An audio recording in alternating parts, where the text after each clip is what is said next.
coming. I'm a Greenville-born musical artist. I moved to New York when I was 18. I lived there for over a decade, met my wife, and convinced her to come back to Greenville. We moved 3 years ago back to Greenville, and it's been happily ever after since. So thank you to the Sigal Museum and to the South Carolina Humanities for the amazing grant to be able to put on something like this. I'm a hand percussionist. I started my training in classical percussion and in drum set, playing jazz, rock, different bands, playing at the skate park, playing at jazz clubs around Greenville, doing orchestras, Carolina Youth Symphony, all that stuff. Music school, focused a lot in classical contemporary percussion, really honing those skills, but always with a stick in my hand. Mm. And then there was a couple of concerts that happened when I was at music school that featured hand percussionists. One of them was a teacher that I had known, River Gargarian from Asheville, North Carolina. He came and he performed with this Turkish folk singer up at Eastman named Omar Farouk. And that was one of those concerts that just sat with me. And for me, that was always a defining factor of, like, you know, if you're going to be an artist, musical artist, this isn't an easy life. You know, to find your path in music, you have to play music that you really connect with and really love. So to have an experience like that at a concert where it just, the music sits with you for days and days and years after, you know, I kind of followed that path and started studying a lot of Middle Eastern music, Indian music, and that became kind of my passion, my specialty. And the difference of those percussion instruments is that it's all with the fingertips. It's different from a lot of African drumming where it's full hand motion, but in fact, with the styles that I play, it's utilizing all 10 of your fingertips. I play a variety of these instruments ahead in front of you. I would like to demonstrate a few of them, teach you guys how to play on the instruments that we have, and then we're going to be applying the rhythms and some of these concepts on whatever instrument we have in front of us. And if you don't have an instrument, there are vocalizations that you can do. So I'm going to ask you to vocalize. So this is going to keep everyone engaged in the mind. When you play a drum, it's very easy to kind of zone out, and you're like, oh, I'm feeling the groove so much, but it's actually so much of it is here and with your ears and hearing the music, seeing the music, and speaking the music can be really helpful with that. So we're going to start with this instrument called the frame drum. Would you like to hold this frame drum? You notice, you're like, is this a drum or a shaker? This is actually a Persian frame drum called daf. Simple rim with a skin, but then you have the jingles on the inside. And the daf is traditionally played a combination of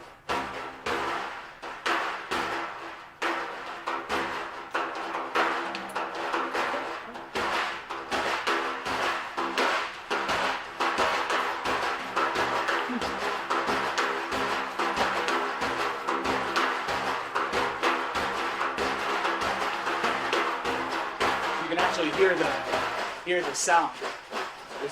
I'm not so much of a daf player, right? But this is a tradition that you'll see in Iran, and you'll see a schoolroom full of 50 kids playing in yielding dafs.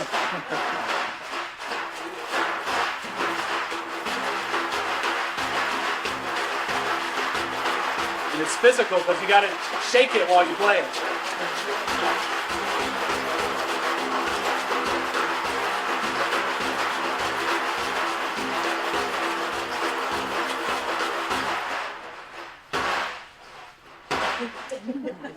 You want to try?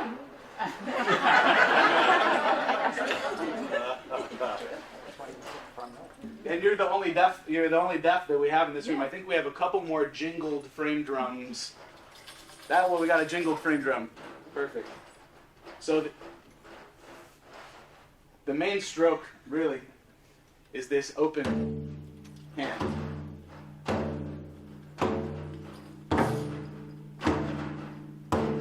Yeah. And I'm playing with all 4 fingers together.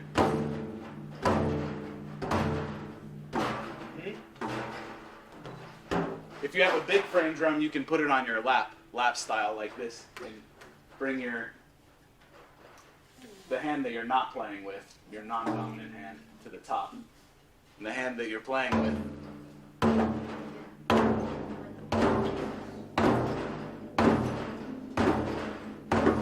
this stroke is called doom. Say doom. Doom. Doom is a bass tone. Doom is a sound that we can find on some of these other drums that we have, like the djembe. What would it sound like if you played this full hand tone on the djembe there? There we go. Give it a good doom. Ah. This was another drum that I rescued. Broken Head. I bought it off this percussionist. He was moving to Spain at the beginning of the pandemic. And I had Bolokada Konde. He's a Ghanaian drummer. He lives from Ghana. He lives here in Greenville. He's been here for 30 years, and he builds and reheads djembes. He's like a master level djembe player. If you ever wanted to play djembe, contact Bolokada. Contact me, and I'll put you in contact with him. So that's a nice to be. Isn't that a nice feeling? Wood drum with goat skin, rope tuned. This frame drum is also a animal skin, but the animal skin is actually layered with plastic on the inside. So we've got an animal skin on the outside, a plastic layer on the middle, and animal skin on the back. And then so you have like this tone of the animal skin, but it holds tone in humidity, which is important when you live in South Carolina. It's so humid here. So your frame drums half the year isn't going to be unplayable unless you have a synthetic instrument. So another really interesting factor of this drum is how it's tuned.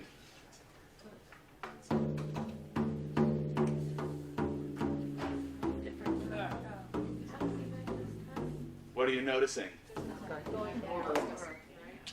I've got an inner tube. It's a bicycle tire. The builder, his name is Majid.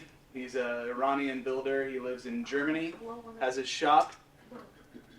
He developed this system, the inner tube, bike pump, bring it up. Can I have a D? Which one is the D?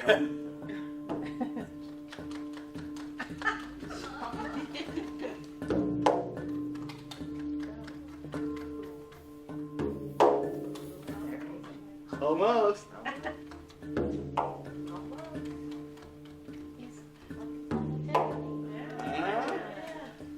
So I'll play a little frame drum. Yes. So is the inner tube tightening the frame? Yes, by expanding, pulling the skin tighter.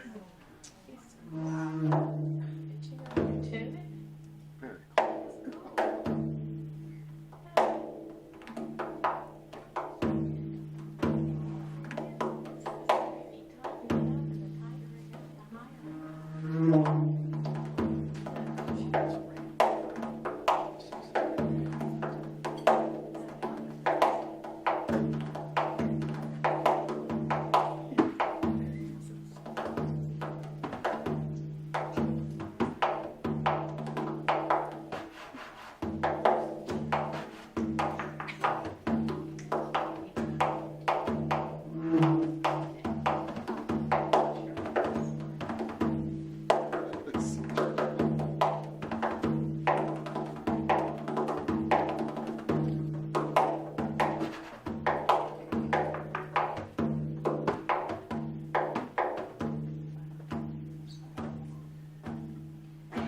All comes back to this tone, doom.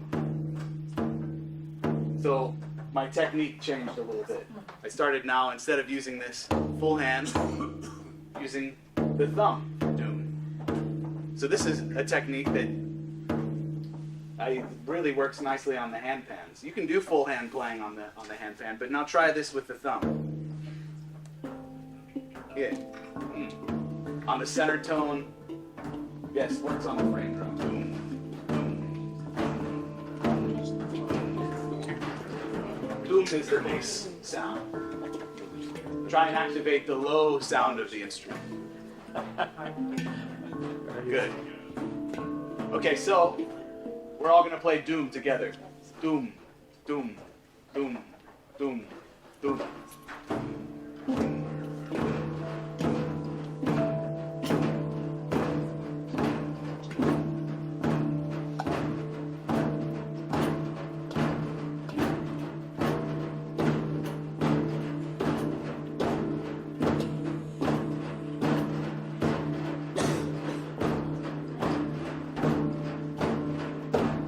Say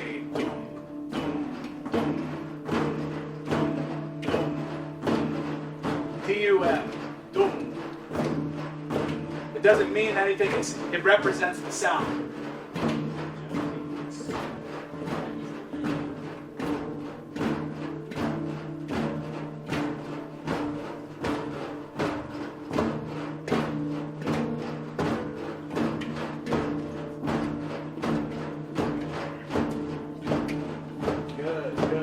Okay, nice. I saw we have doom with the playing two hands together. If you play on a head like this, on one note, if you're playing together, you might actually mute the sound. But on a handpan, if you took one hand and put it somewhere else, you could play two notes at the same time. Okay. Same technique. You can use this thumb technique on any of the notes on the outside of the instrument. Do you typically play all drums at once, or do you ever play with brass or any other instruments? I like to play in ensembles. Okay. Where I'll be playing all the percussion, Okay. but then the other artists, they play their specific instrument, you know, so I'll work with a sitar player or a guitar player. The last concert I did here at the museum, I played with Chris on synths and my friend Andreas on guitar. Cool. The next concert on March 7th here, luckily I've been programmed again, and I'm bringing an ensemble of all handpan players, so it's going to be all handpan percussion, 4 of us. Okay, so we're going to keep moving. The second sound we'll learn is called tek. Tek is an edge tone, the high frequency, on frame drum, on doumbek. On handpan, you can play tek on the rim. The rim would be this area outside of the ding, right? With your thumb as well? With the fingertip. Fingertip. This would be similar across the instrument. It's a fingertip sound. Nice. Good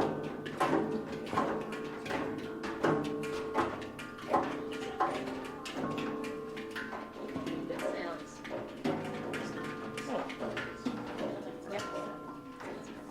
Would someone play my frame drum? You.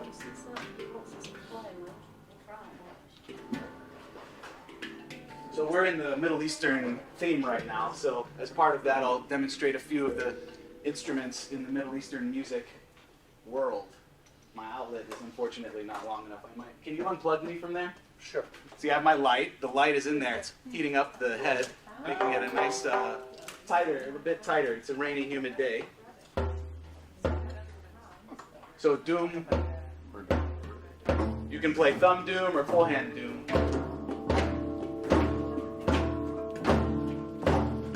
And tek, tek, tek, on the edge. Yeah, try and come to that rim that's nearest you. Right there would be your starting spot, yeah. And if you flatten that finger out, like a flat, yeah, a little more slap.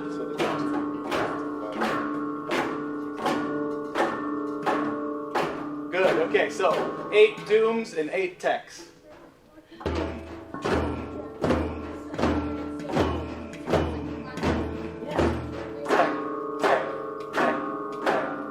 Say it out loud, say it with me. Doom, doom, doom. I want to hear you.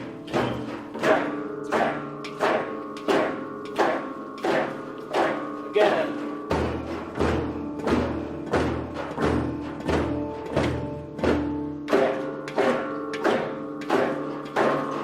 One more.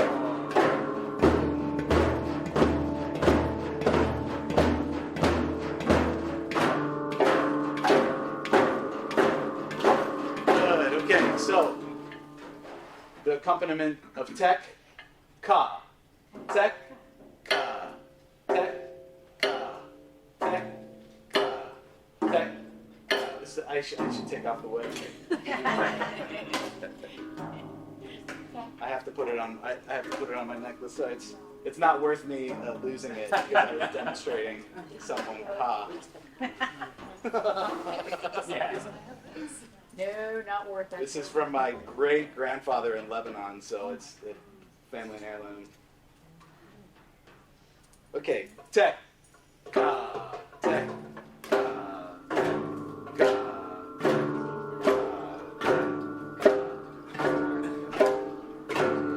challenge on frame drum. How do you do it?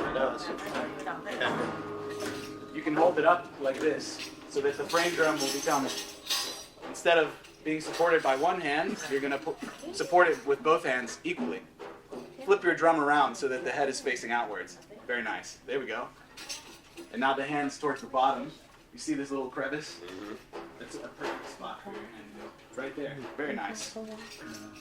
So right on the edge. Tek, ka, tek, ka, tek, ka, tek, ka, tek, ka, tek, ka, tek,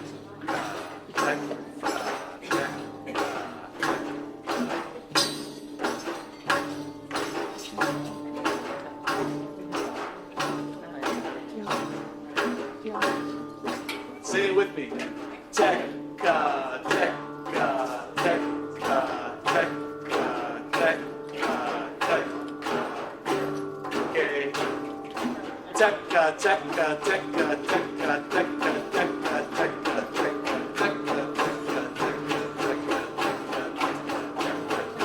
tek, ka, tek, ka, tek, ka. Okay, so the key here, tek, the T sound is always going to land on your dominant hand. For me, my dominant hand is my right hand. How many lefties do we have in the room? Couple. So lefties, I'm saying dominant hand. Actually, I should say right hand, and you guys can choose whether you're going to go flip it or you're just going to do what some lefties do and they learn backwards, which is crazy. I could never imagine playing things with the other hand, but this is why you guys are so incredibly smart and talented. My wife is left-handed. Where's Tek. the ka on the on the Right on the shoulder. The shoulder is this, okay, so you have a couple components to the handpan. I'm going to talk about the history of the handpan in a little bit, but you have the ding, is that top layer. Then you have the shoulder, and then where the shoulder starts to fall down. You see that area around the note? We're striking right there. And then you have the tones. You see what I mean? Yeah. Boop, boop. It looks more like a UFO than So tek with the right hand, and then ka is not going to sound any different. It'll actually sound the same. It's indicating the other hand. Tek, ka, tek, ka, tek, ka, tek, ka, tek, ka.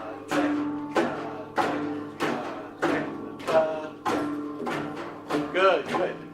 Okay, we have this, right? Yeah. Okay, so now, the system for writing rhythms is pretty user-friendly.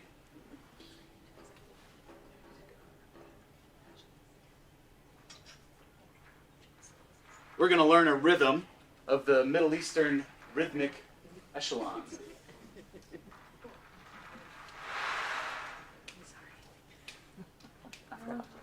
So in Middle Eastern music, they have two elements, maqam and ka. Maqam is the equivalent of maybe Indian raga. It's like a mode that would be used to express a certain type of feeling. You can play that mode on any number of keys, D, F, or C, but the certain instruments are gonna lean towards certain keys. Like oud likes to play in D. Just a little bit. The oud is the Middle Eastern lute, which we have many different types of oud-like instruments out in the museum. I guarantee, if you take a walk around, take a look. Maqam is like the scale. ika is the rhythm. So when you combine the rhythm and the scale, the ika and the makam, then you'll have enough to actually have a piece. So right now we're doing just ika. And this rhythm is called wahda. Wahda is like the Arabic word wahed, means one. This is the big one. And this is if you're going to learn one rhythm, then this is a nice rhythm to learn. I would guarantee it. Starts with doom. Followed by tekka. Can we play that? Doom, tekka. How are we going to play that? Right? No, we don't. But you on the top. So, I mentioned that tek is going to be a right-handed lead, Yeah. dominant lead. Ka is going to be your left, non-dominant. Yeah. Doom is also going to be your dominant. So this is going to be right, right, left. Oh, left, right. Sure. Go ahead. So for right now, doom, tekka, doom, tekka, doom, tekka, doom, tekka, doom. And try and get that hand pattern.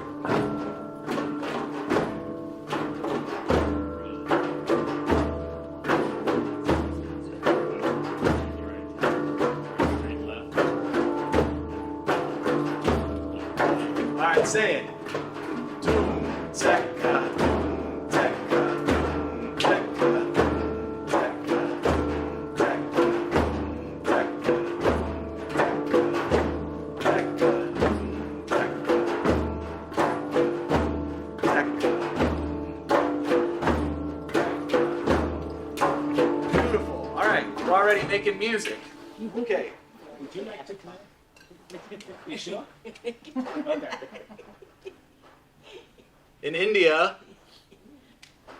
I'm not saying that you're a child, but in India, the children don't play until they've already mastered the vocal language. You have to have already you have to be able to speak all the compositions before you can touch the drum. Wow. That's kind of how it is. Children, adults, it doesn't matter, but that's like that's the path that you take, is being able to speak everything first. So it's good to be able to just, you can orally just kind of work your way through these things.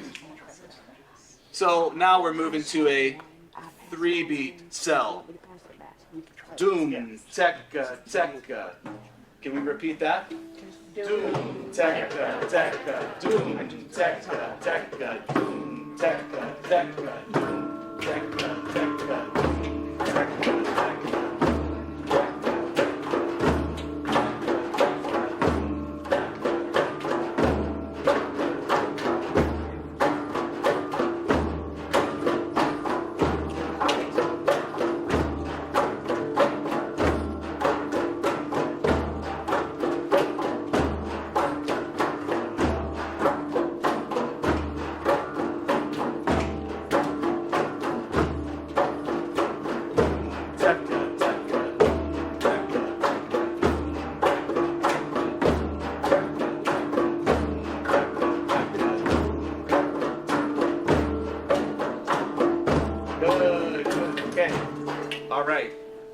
So now,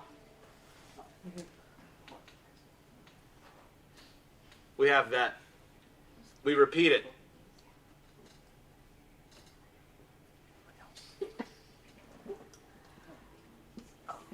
Rima, my friend from Asheville, has done this rhythm a million times already, I'm sure, with River. Want to swap?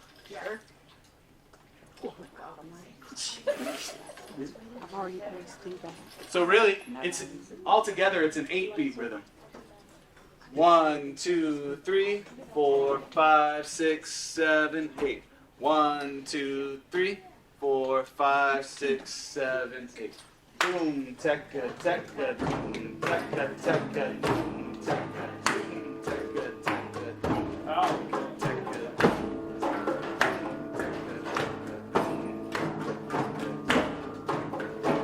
Apologize. Apologies.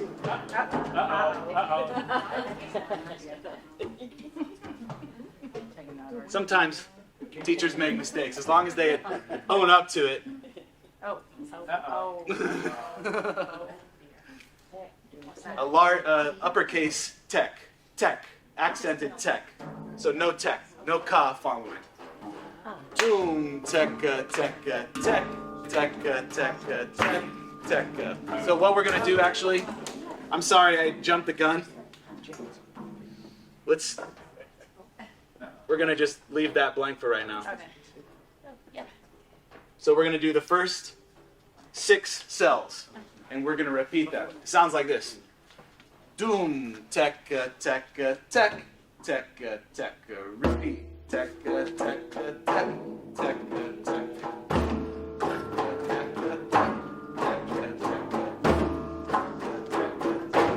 Tech is a nice edge tone.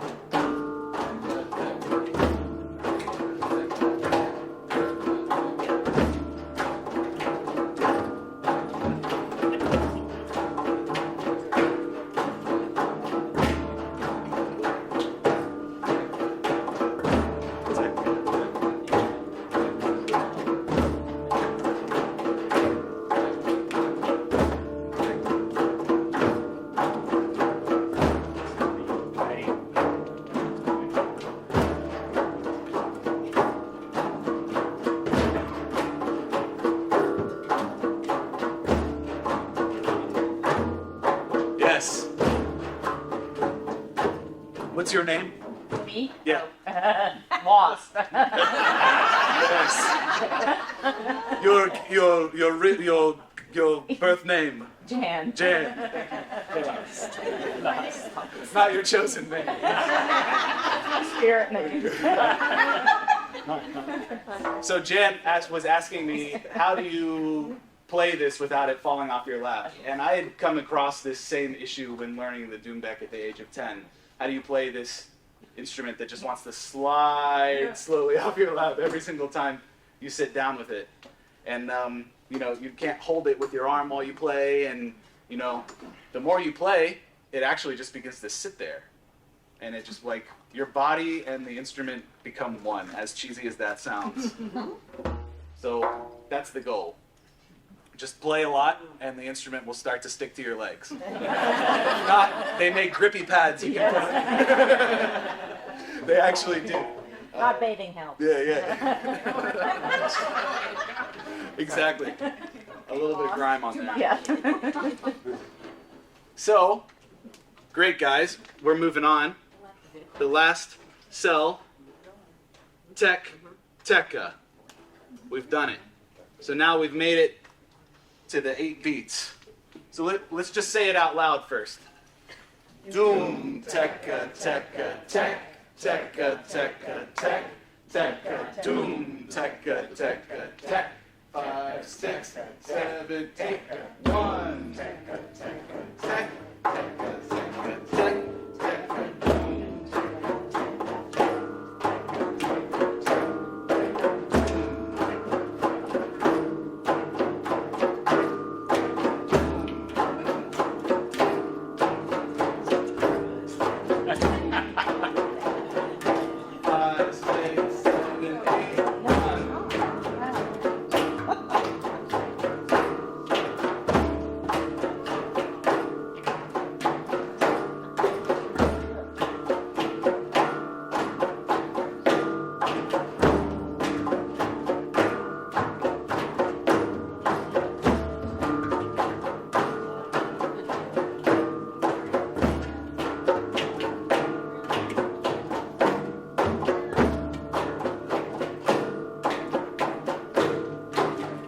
On the rick.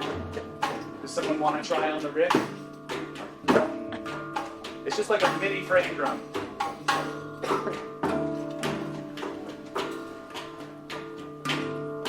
Can you pass this out back to Indiana University? Thank you. This gentleman, what's your name, sir? Dennis. Dennis is passing on the instrument if someone wants to try that hasn't had an opportunity to play. Anybody want? We got someone at the back. Everybody's. Okay, so there's the Sure. Yeah, someone over here wants to try? Tom has it. Anybody want this? You want to try this? Try this? You want any takers for this? I'm gonna hand it It's all you, okay. Nobody. Yes. This one's even bigger. You want to try? This is the extra large. You have to be more careful. Okay, so I'm going to demonstrate now for you on a few of my instruments how I would play this rhythm. There's the out of the book way of playing it, and then there's the creative way of playing it.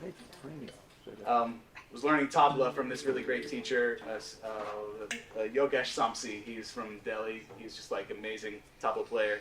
And he said to me, he's like, you know, basically anyone can just learn the composition, but it takes like an artist to interpret that composition musically. So, or to make that composition your own. You take something that you've been taught, and then you can find a way to make it your own somehow. That's where the art really lies. So, I'm going to try and do a little bit of art on the drum. Okay, I'll start on. I guess I'll start on my darbuka. Doom, tekka, tekka. Could I play on this one actually? Could I play? Oh, yes, I'll start here. I'm a little clumsy. Thank you. Thank you.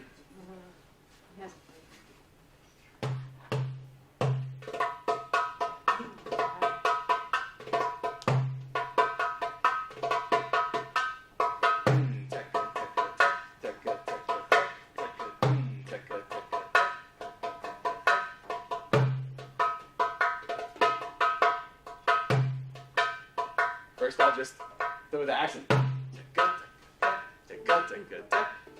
Same rhythm, just throw the accent.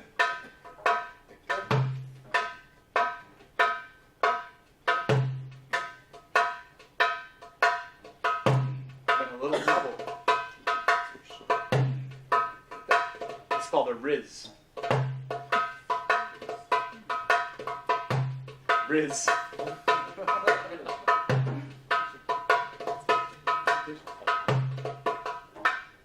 Pop. A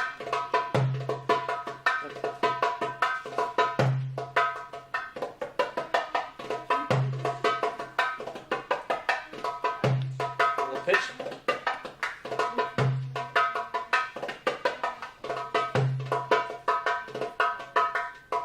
And then by that time, the instrumentalist is like, "Whoa, dude, cool it with the ornaments."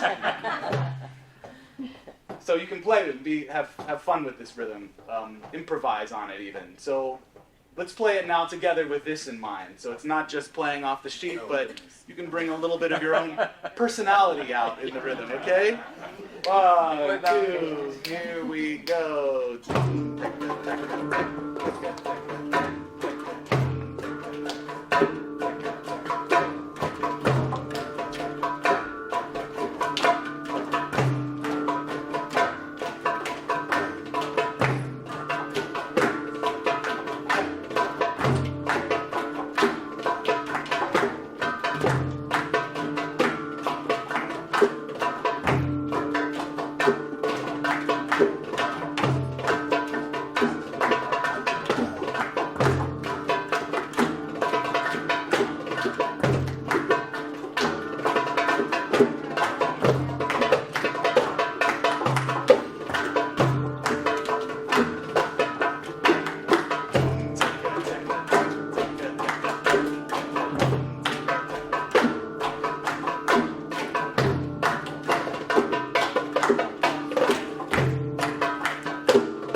Now let's bring the volume down. Try and play softly.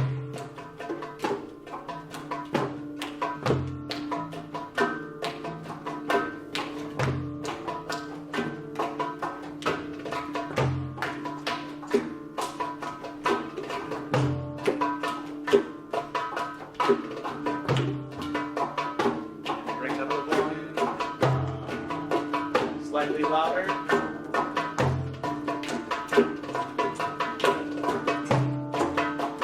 Slightly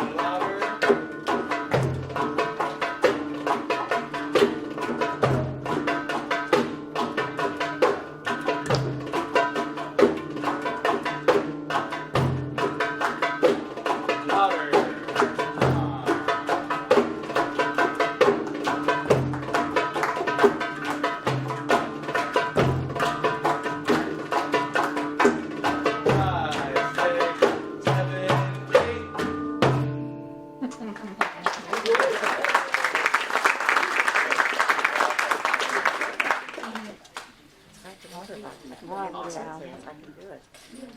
So, may I demonstrate on this one? Absolutely. Thank you. I was So- going to, but you go ahead. Sounds good. So we talked a little bit about Middle Eastern percussion. This style is Egyptian, Middle Eastern, traditional Arabic style, classical Arabic style. You really have coming early 1900s is like the heyday of this music, and then like through the 40s through 60s was like the real like heyday. Feiruz and all this music was coming.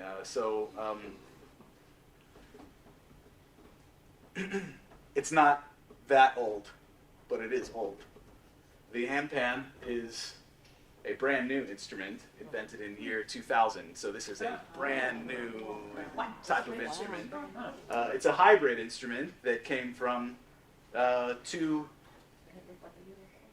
already established instruments. One, the guttum from South India, which I'm going to play and demonstrate. It's 2,000 years old. And the steel pan from Trinidad, which I did not bring a steel pan with me today. I brought too many hand pans. But I'm not a steel pan player. Steel pan is made of a oil drum, a very refined instrument that is made from oil drum. Heating it, tuning, shaping the notes, tuning the notes, creating tonal notes out of a steel surface was this idea. The first steel pans were made by slaves in the Caribbean that were brought there, and they weren't allowed to have instruments, and oil drums washed up on shore, and they made instruments. Like, talk about like the most beautiful thing out of trash.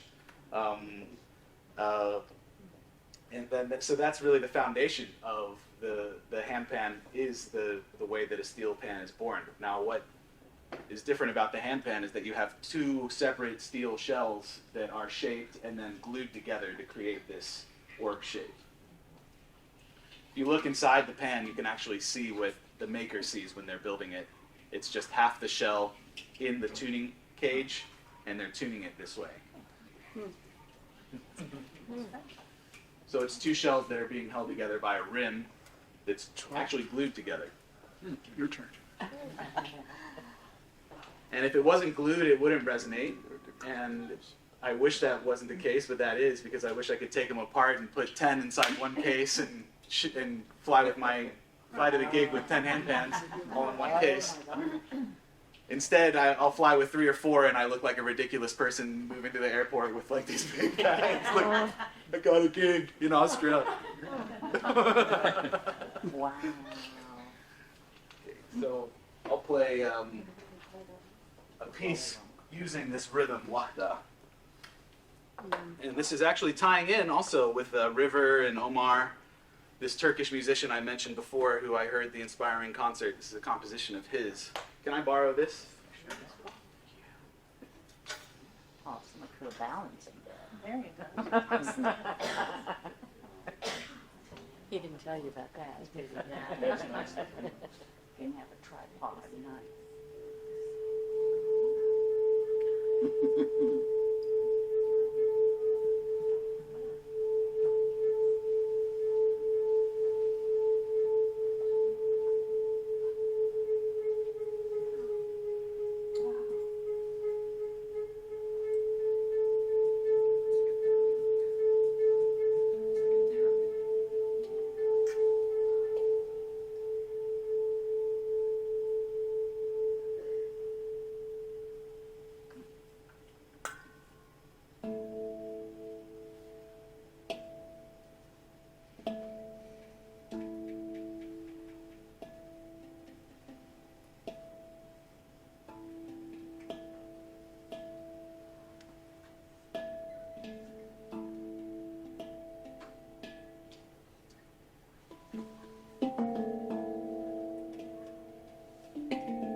Great.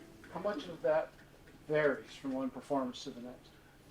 That's all melodic, composed material. Actually, I didn't really improvise any of the melody there. I may have improvised off of a mistake or two,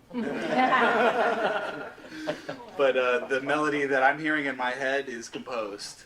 That's this melody by Omar Farouk. If you didn't have that, would you have a substitute? Yeah, I wish I had a low A handpan, which they do make this pitch. I have this big one. I think maybe you have it. Is a low G sharp. It's a half step too low. Okay. Wish it was a half step higher sometimes, so I could do that. But it's okay. That's why I'm going to order another handpan. So you could get most of that tune out of that, but you really need. Yeah, it this was one. mostly all just on here. I just played the one bass note on here. Okay. Yeah, Because- I needed that foundational note. Yeah.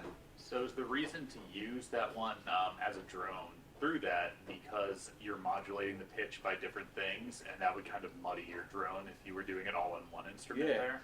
The tonic of the composition is actually this A note. Yeah. So if you kept hitting it there, I'm saying while you're doing all the intricate Yeah. melodic work, it would kind of mute that or change the pitch even when you're modulating on there. So having a drone separately, is that the reason? Having for it, this or- in relation to the melody gives it the tonal center that I want. Yeah. Yeah. Okay. To have that low A versus otherwise my tonic pitch is like a fifth higher than seventh higher than my lowest note on the pan because I'm going.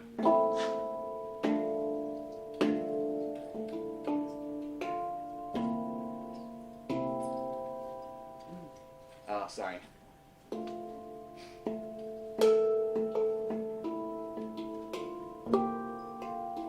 It'll work, but I kind of wanted to go ba ba. Anyways, this is called a rav drum, and this is a alternative handpan.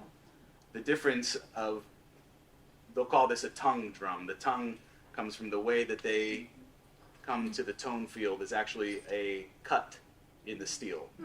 I have a different type of tongue drum sitting over here, the happy drum. Would you mind holding up the happy drum for us so people can see? This is also a tongue drum, cuts in the steel. Different type of, different note layout, different shape even, but this has a beautiful sound to it. Different sound altogether. You want me to play that one for you, Sue? This was given to me by my friend Judy, who lives in Santa Cruz, California, and she's been my longest running Zoom handpan student. Oh. So I took me and my two kids and my wife, and we stayed with her in Santa Cruz for a week, and just a few weeks ago. And Santa Cruz is awesome if you've ever been there. In a place called Capitola near the beach, doing some surfing, getting in on my 33rd birthday. I'm not a good surfer, but I've been teaching myself and so determined to learn how to surf in where I am now. It's hard to learn how to surf. You feel like you're going to die half the time. Especially over Zoom, you know. Especially over Zoom. The Wi-Fi connection just is not right. This is in an E minor.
This is made of an oil, a propane tank. Two propane tanks, actually. Yeah. Might The sound two propane tank bottoms that they, might sound good with a mallet.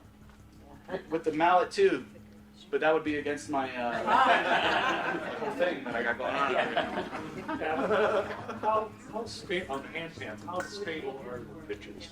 Do you have to retune them periodically? Yeah, that's a really, really good question, especially in relation to the tongue drums. The handpan tone field is much more unstable and is more susceptible to being knocked out of tune. I can't tell you how many gigs I've shown up to and opened up my pan and the instrument's out of tune. Flights, I've landed at the flight, get my instrument, unzip it, broken down in the airport. And yeah, I can't tune my own instruments. I don't have that ability. It's a specialized skill set. It's a building ability. It's like you would take it to the builder, someone that builds handpans. You want to take it to a good one if you have a good They have to take pan. it apart. How do they? They don't take it. What do they do?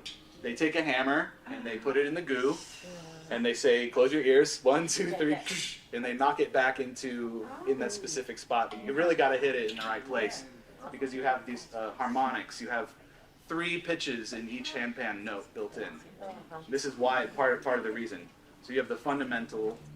Sing this note with me.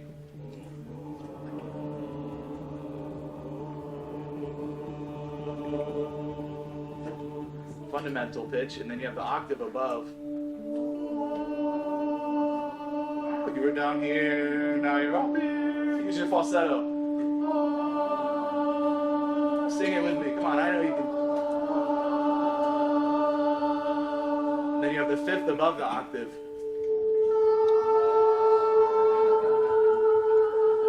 That's all coming from the center tone. So you have the same aspect for every tone going around the instrument. This oval shape is attributed to the fundamental, octave, and 5th. So when I'm playing, I'll actually use these harmonics.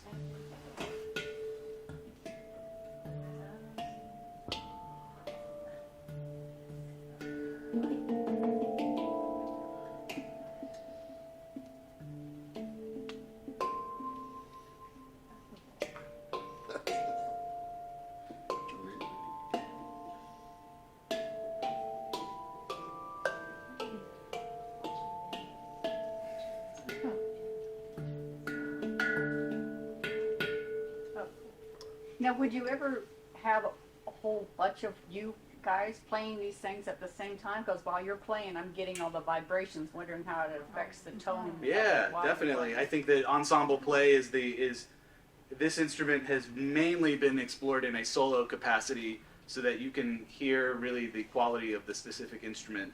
But I'm an ensemble player. I'm happiest when I'm playing in a group of people and we're throwing ideas back and forth, writing music together and learning from each other, that kind of thing, and building a relationship.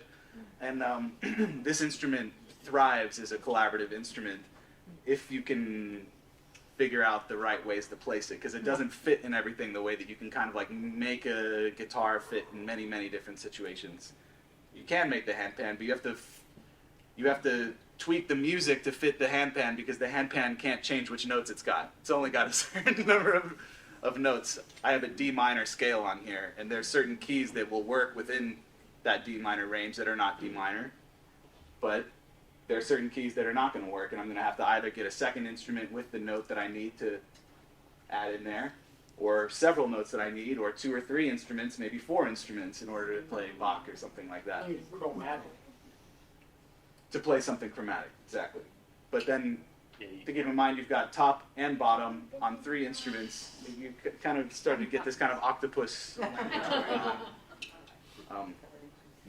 Okay, beautiful. Does the metal matter? I mean, do they make them all out of a certain? They're all different types of steel, and that's part of the maker's calling card is the steel that they're making their pens, the quality of that sound of that steel, where they're getting it from.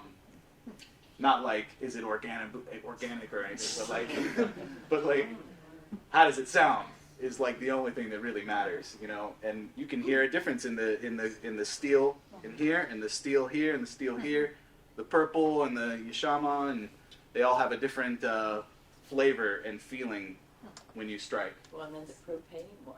Exactly, completely different feeling. Okay, so we're gonna keep moving now onto our second rhythm.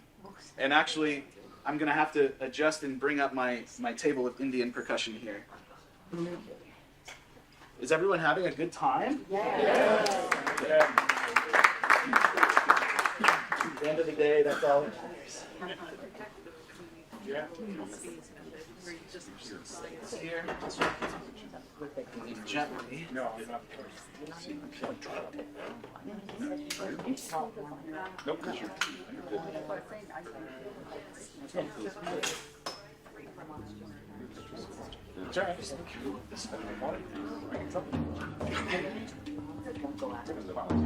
Okay, so I mentioned the gutum.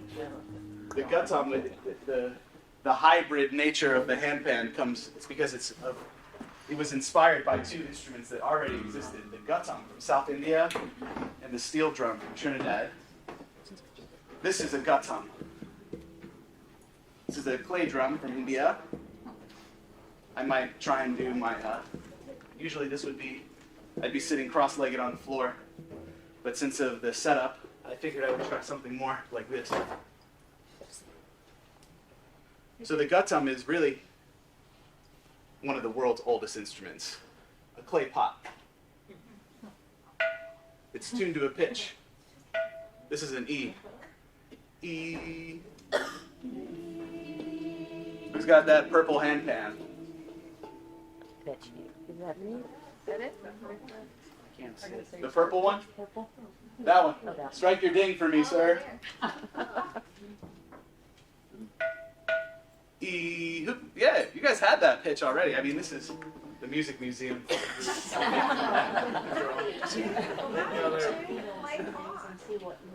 don't. And then there was a question, how do you tune a clay pot? You can't tune it. It's a fixed pitch instrument.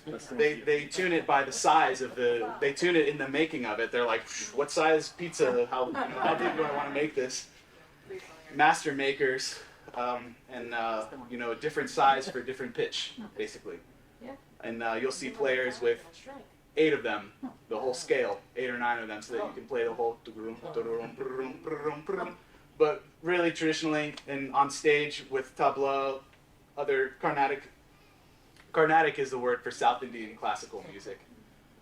Hindustani is North Indian classical music. They divvied it up right down the center of the country. They're like, you guys Hindustani, you guys Carnatic. And Carnatic music is much more. It kind of sounds for me. It's the closest to like what the sound of like alien music would have been. Like it was the most alien. I was like, what is the reason for why this music sounds alien? Versus when I listened to Hindustani music, and Hindustani music was influenced by the Silk Road and all this music coming through the Middle East and Persia and coming in the whole different culture, the language, Islam, coming through North India and had a huge effect on the music. The instruments are different. They resemble more like these Persian instruments. The style of play is different. The layout of the format of the music is different. How much they improvise, all that stuff.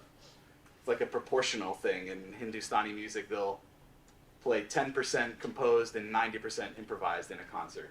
And go to South India and they'll do 50% composed, 50% improvised. It's like, how does that really matter? When you're listening to a 3-hour concert, 50%, that's a lot of composed material for players to be playing together that they know these compositions.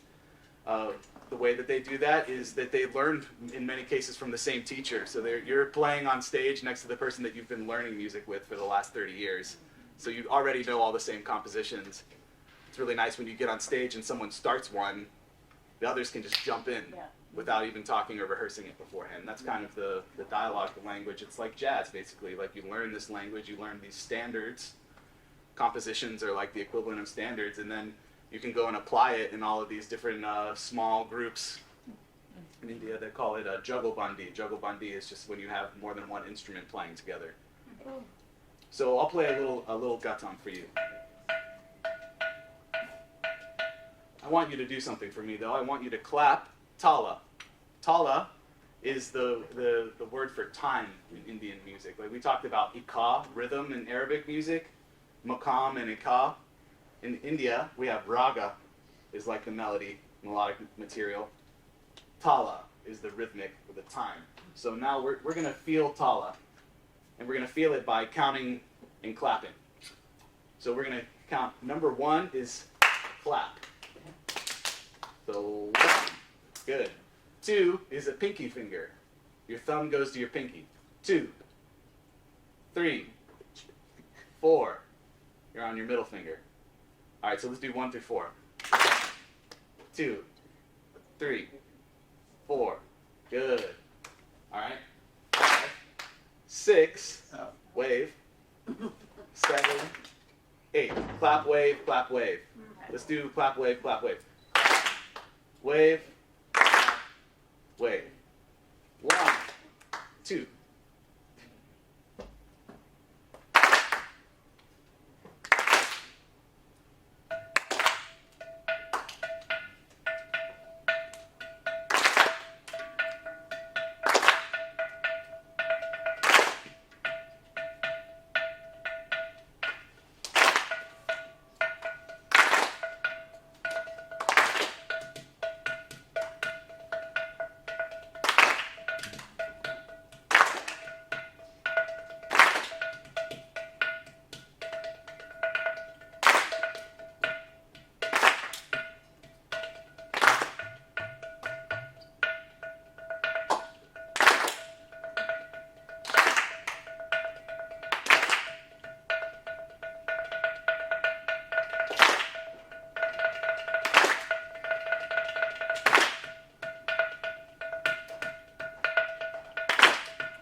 I'm playing a few basic grooves, kind of improvising on those grooves and playing around with the rhythm using little rhythmic cells. So it's almost like the cells that we already encountered in this Middle Eastern. Kind of broke it up into 2 cells of 3 and 1 cell of 3, 3, 2. 1 cell of 2. So, my green pen. It's okay. I've got a blue pen. So, the technique changes when you're going to swap over to Middle Eastern rhythm, to these Indian rhythms, Carnatic rhythms specifically. We're going to use a lot of the same syllables, though. The first syllable, ta, ta.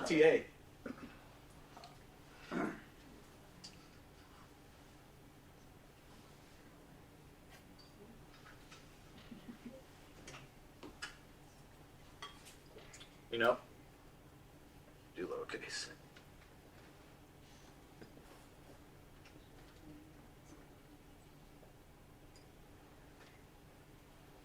Again, 8. I studied tabla for almost a decade, and all of the compositions I learned are in the 16-beat teen tal. You learn everything in 16-beat, which is kind of like the equivalent of 8. And then you master the music through that, and then you can kind of apply it in all of these different time signatures after the fact. But like all the mastery kind of comes in the equivalent of our 4/4, which is kind of interesting. So I always only practice really in 4. Key. Okay, well first we have to learn ta. Ta is going to be the same as our doom. Ta. So you have to use the thumb. Ta, ta, Perfect. All right, the next stroke, ki. So instead of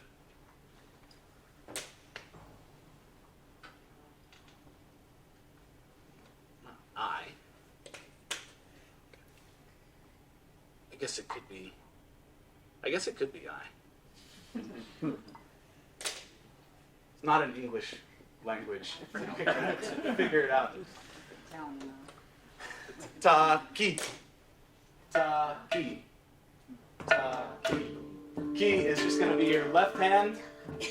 You could play it like you would play ka. But ka and ki. For me, ki is more of like a just like a left hand like slap. Like just letting the left hand fall down.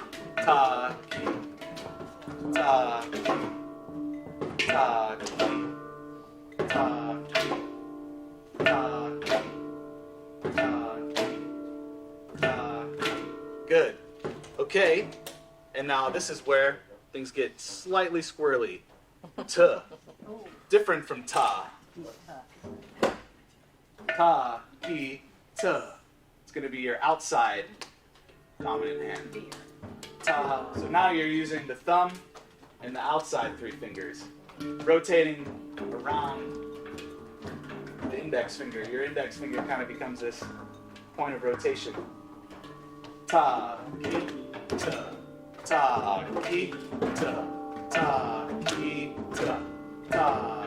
So we have to distinguish ta and t. It's like French class. Ta, say ta. Ta. T. T. It's like you don't work as hard for the t. Ta, ki, t. Ta, ki, t. Ta, ki, t. Ta, ki, t. Ta, ki, t. Ta, ki, t. Ta, ki, t. Ta, ki, t. Ta, ki, t. Ta, ki, t. Ta, ki, t. Ta. Okay, good. So 2 taquitas. Taquita, taquita. Bob, do you want to use this? Taquita, taquita. Taquita, taquita. Rest, rest. Taquita, taquita. Rest, rest. Ta. Yes.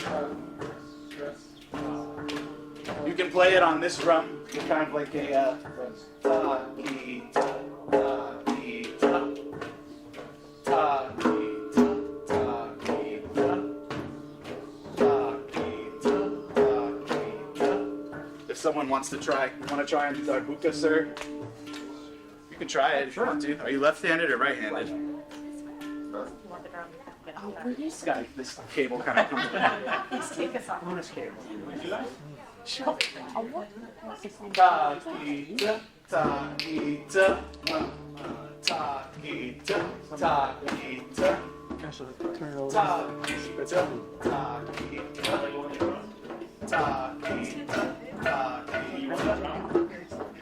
Okay, good, good, good. Are we feeling good? All right, I want everyone to say it with us. We're going to say it together as a group. Taquita, taquita, taquita, taquita, taquita, taquita, taquita, taquita. Okay, good. So the last one's ta-ka. Ta. Almost just like that. Taka. Ta. So does that 3-3-2 feel very common in these? Yeah, it is, and it's a good starting place when you're thinking about cells within rhythms. I'm gonna get to this in a little bit. Taquita, taquita, taka, taquita, taquita, taka, taquita, taquita, taka, taquita, taquita, taka, taquita, taquita, taka, taquita, taquita, taka, taquita, taquita, it out loud. Ta ki ta ta ki ta ta ka ta ki ta ta ki ta ta ka ta ki ta ta ki ta ta ka ta ki ta. Beautiful. Okay, so one element in Indian percussion that I find to be so fascinating is this element of, they call it a cow's tail, and really it's other word is called reduction. But what we're going to do is we have one, the composition, and then that's going to break into twice as fast. So ta ki ta ki ta ta turns into ta ki ta ki ta ta ki ta ki ta ki ta, and then it breaks.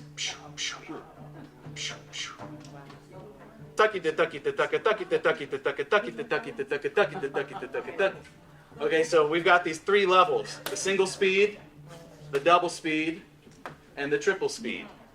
These are the three levels that we're going to work with right now. So we're going to play single speed, and then we're going to play double speed, and then we'll try the triple speed. Okay?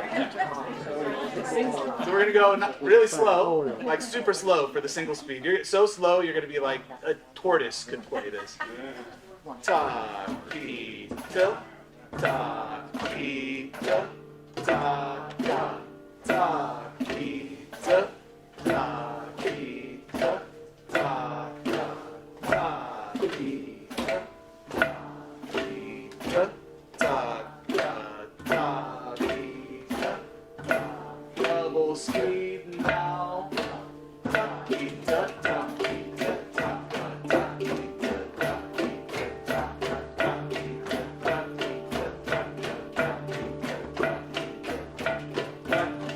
ta ki ta. 6, 7.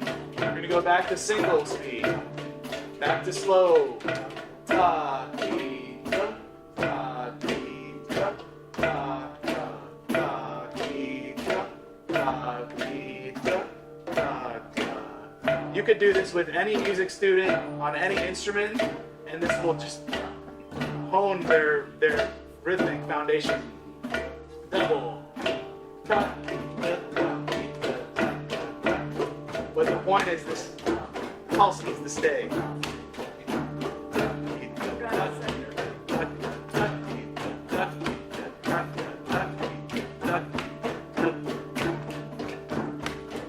Okay, try the triple.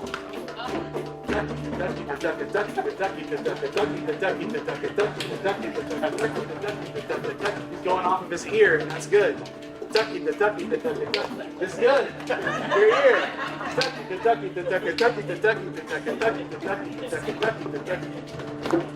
For me, like I rely so hard on my ears. If I'm ever feeling lost, I just go deeper into my ear. I'm like, I'm gonna listen more, and that oftentimes will guide your hands to what you should be doing. Okay, so we're splitting the room down in half. Can we split from here to this side? We're gonna call this side side A, side B. So side A and B are both gonna start single speed. We're gonna get through that 4 repetitions. Side A is going to go to double speed while side B stays single speed. We got to layer in. All right? Side A is going to come back. We're all back at single speed. Then side B is going to go double speed while side A stays.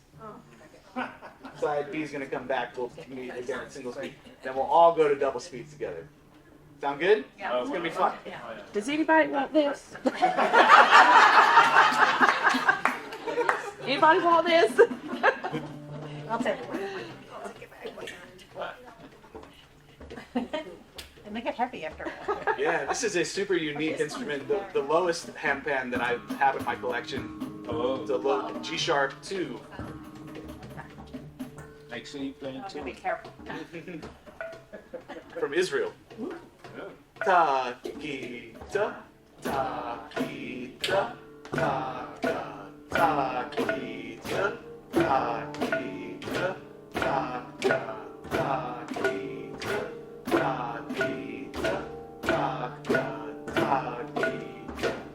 Side A.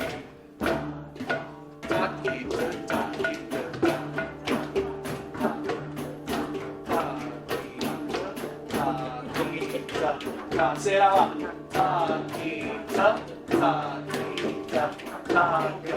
Takita, takita, taka, takita, takita, takita. Say it out loud.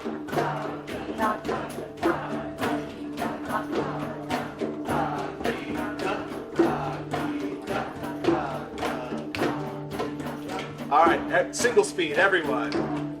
Takita, takita, taka, takita, takita, taka, takita, takita. Side B, double. Stay. Takita, takita, taka, takita, taka, takita, takita.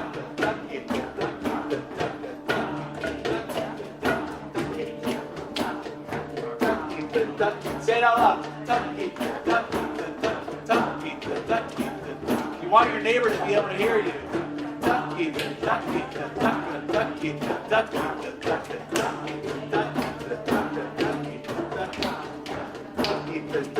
Single speed. Here we go.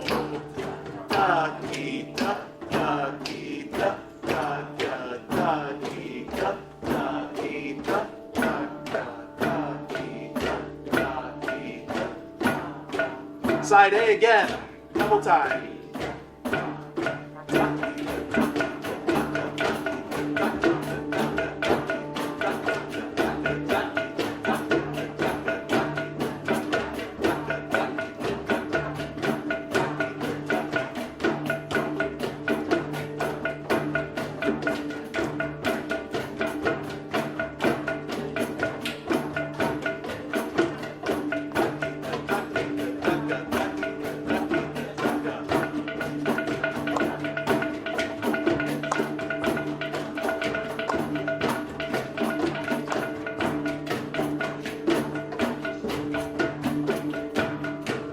All right, side B, come up to double.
End on one.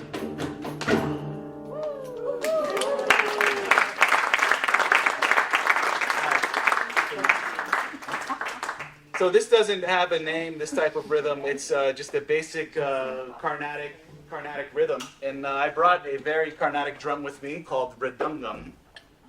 This is a double-headed drum.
Just a humble little demo. They're masters of this instrument.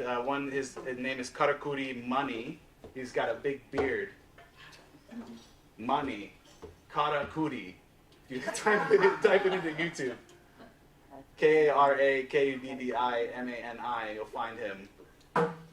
Amazing redungum player, and this instrument goes hand in hand with the guttum. Any rhythm that you can play on the guttum can be recreated on the redungum. And there's a third instrument called kinjira. It's a small tambourine. Basically, you can play all of the same instruments with one hand on the tambourine as well. So the three instruments really make the Carnatic drumming trio. Carnatic music was really my first intro into Indian percussion, but getting into, as soon as I started really listening to recordings and everything, I fell in love with this other instrument that I was hearing in these recordings, other percussion instrument called tabla. Tabla, you have the same type of, you have very similarities. The first similarity is it's no longer one drum. You still have two playing surfaces, but now two drums. The story is you had, I think it was the monkey gods, Hanuman. I don't know the exact story, but they were fighting. And they were fighting over the redungum. They were like, "It's my redungum." "No, it's my redungum." And they broke it in half. And then the tabla was born. So that's the story. The tabla is just a little bit different. This belongs to the Hindustani style of North India. I was talking about the Silk Road coming through. The rhythms are different. The way the technique is different, but you're still using a lot of this index finger, open tone. Oh, jeez. I'm so sorry. It's okay. It sounds like no damage was done, so it's okay. No worries. I've actually made that mistake. I've made that mistake a few times myself. It's okay. So I'm gonna play a little bit of tabla for you guys. You can actually hear when the pan goes out of tune. It goes. Bow. I didn't hear it go out of tune, so it's all good. Seriously, no worries. So I'm going to play, there are different types of compositions in tabla. And if you hear a tabla soloist ever play a solo either in a concert with a sitar player or they do a solo of their own, they're probably going to use some of these compositional elements. There's a composition called Peshkar, and Peshkar goes like din din na da din na da ti da da da din na da na da din na da da ti da na din get a naga din na get a naga din na din taka din na din na taka na da din na da na da din na da din na.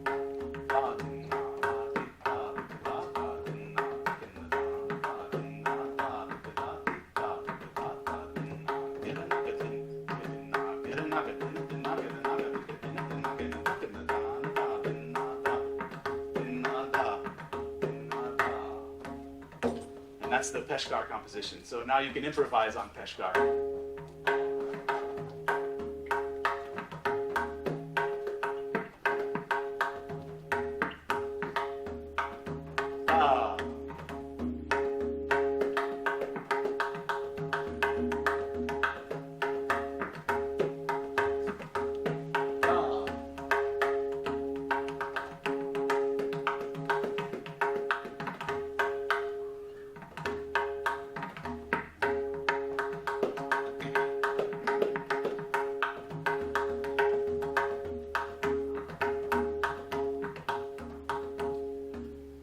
Taking some syllables and breaking them apart.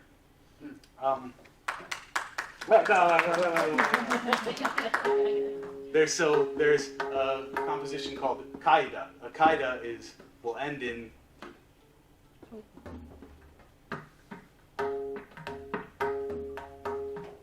tinna ke na da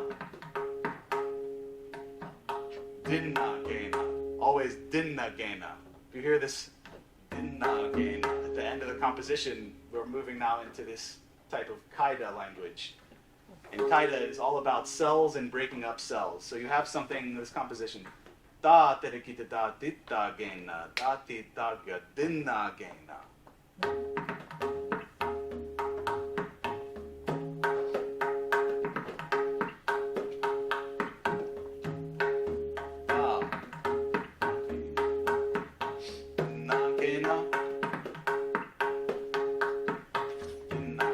That's the kaida is the theme. Then they take this theme and they break it up. Da didikida da da gena, da didikida da da gena, da didikida da da gena, da da gena, da didikida da da gena, da didikida da da, da didikida da da gena, da da gena. You'll hear half the composition with bass. This is called buddy.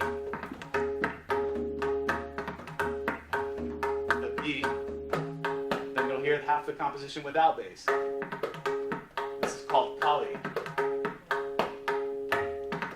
Buddy comes back in. So we actually have 16 beats. 1, 2, 3, 4, 5, 6, 7, 8, 9, 10, 11, 12, 13, 14, 15, 16.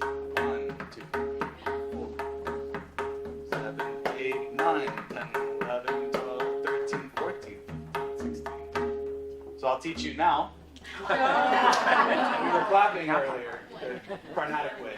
So now we're going to do the Hindustani version, which is, that's all on one hand. You actually have 16 beats, perfect grid of 16 built into your hand.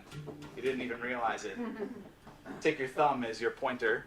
You're going to go to your pinky, to the base of your pinky. That's 1, 2, 3, 4, 5, 6, 7, 8, halfway, 9, 10, 11, 12, 13, 14, 15, 16.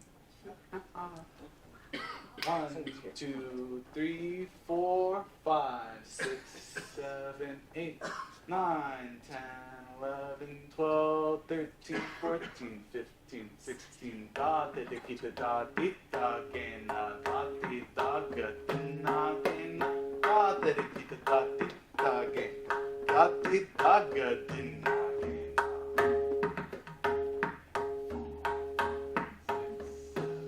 8, 9.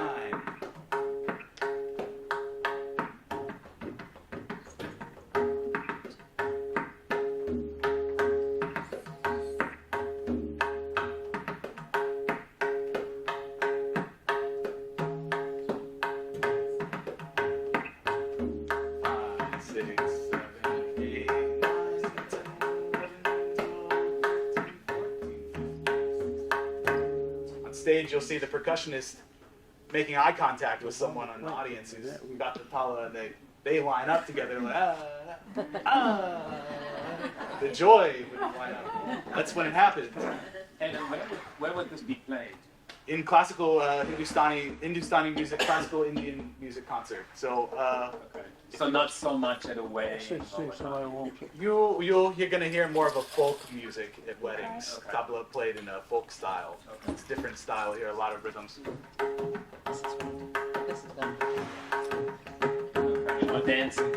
Yeah, exactly. And different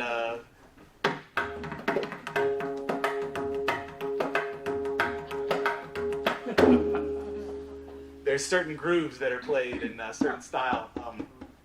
So the classical style just takes that to another level of complexity, but within the folk style you have all of these elements of the classical music within them.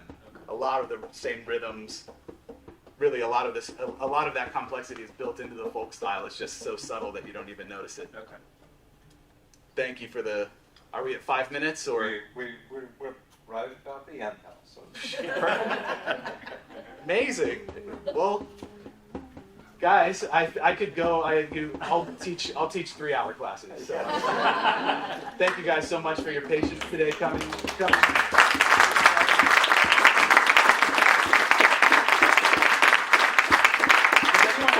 I could probably take like one or two quick questions. Sir. Do you have a routine practice regimen? Yeah, so I have 2 baby boys. I get up in the morning, I make them breakfast, I feed them breakfast, and then I have these tablas sitting on the kitchen table, and I do standing practice. So I go. While they're eating. My son, Augie, he's 1, and he's just like.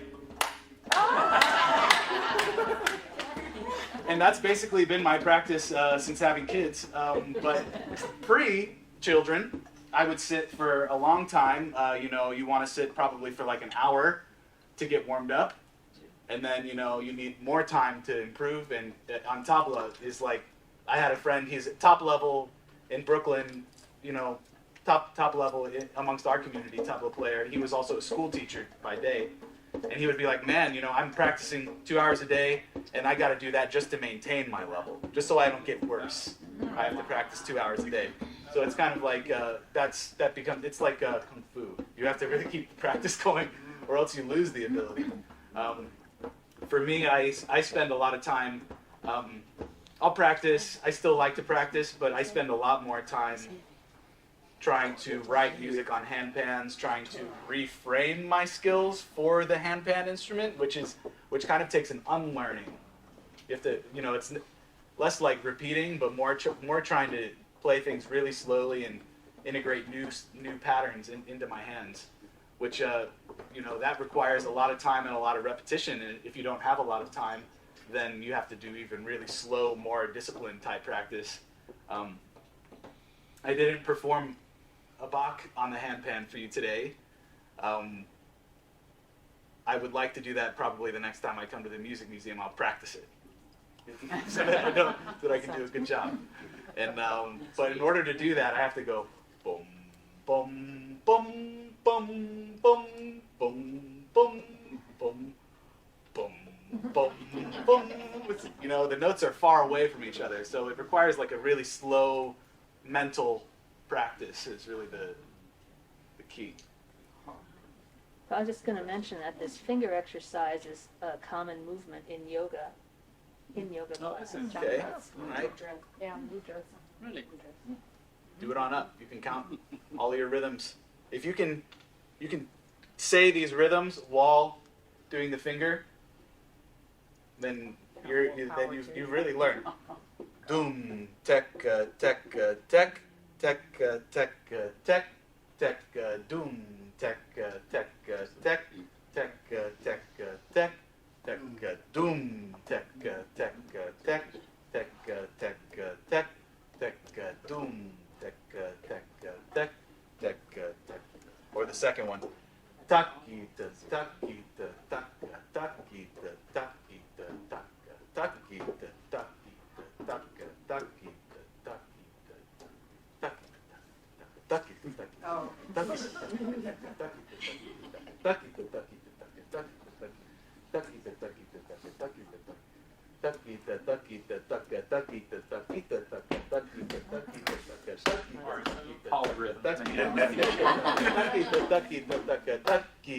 takita, a little triplet in there. We're out of time. I don't think that this is the kind of thing that we can just go on for another. But I would if I could. And so this brings me. So I'm in March. On March, I am on March 7th, correct? Yes, okay. Before I make this announcement, March 7th, I'm playing here.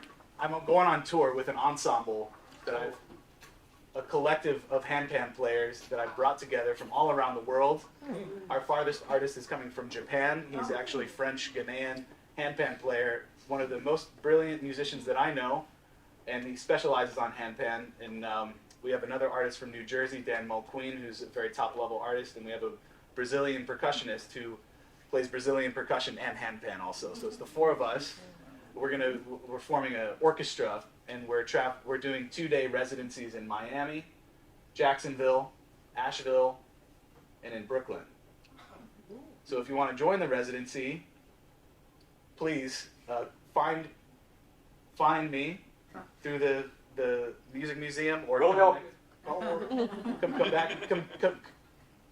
I'll give you the contact personally. It's called Resound Handpan House. Resound, like resonance. Resound Handpan House is the kind of the brand name. And we're doing these residency tour. We're playing a concert here on March 7th. And then we're going to do the Black Mountain Retreat on the 9th and 10th. So if you want to come to the concert, or we're also playing at Arya Prana Listening Room in Asheville on the 9th. So if you guys want to come to either one of those concerts, it'd be great to see you. And if you want to learn more about the handpan, join the residency. And handpans are provided. And it's spend a night in Black Mountain, and you're going to come back like a beast handpan. All your friends. It'll be really cool. All right.